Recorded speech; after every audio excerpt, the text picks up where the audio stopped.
In a letter obtained by CBS News, a director of the CDC is calling on all states to have vaccine distribution sites, quote, fully operational by November 1st. That, of course, is just 2 days before the general election and months before even the most optimistic timeline. Mark Strassman is outside the CDC in Atlanta for us. Mark, good morning to you. What more do we know about this letter?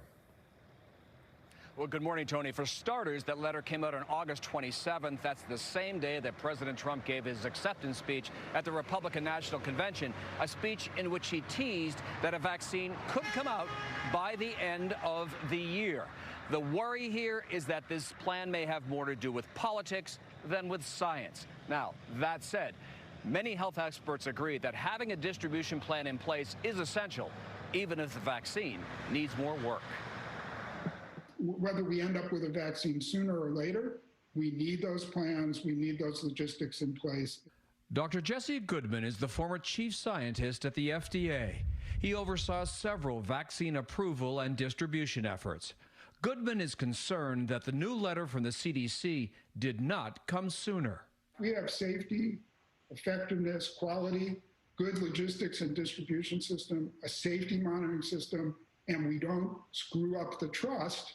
A safe and effective vaccine can save lives.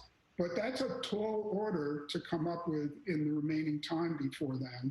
Dr. Goodman worries that political pressure on the FDA could lead the public to doubt its safety and effectiveness.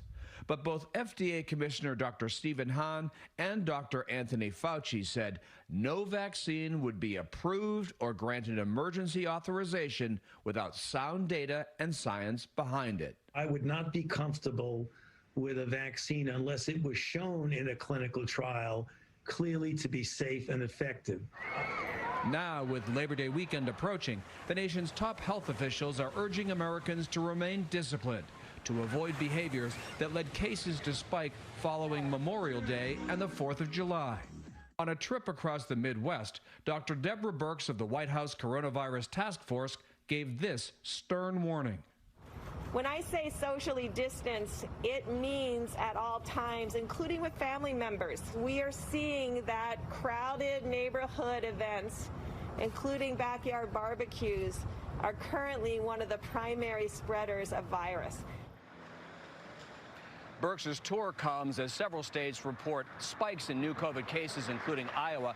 The White House recently flagged Iowa as having the highest rate per capita of new COVID cases. And there is also a spike in South Dakota, which recently hosted the Sturgis motorcycle rally. And that event has been linked to almost 300 new cases in a dozen states. Anthony? Mark Strassman, thank you, Mark.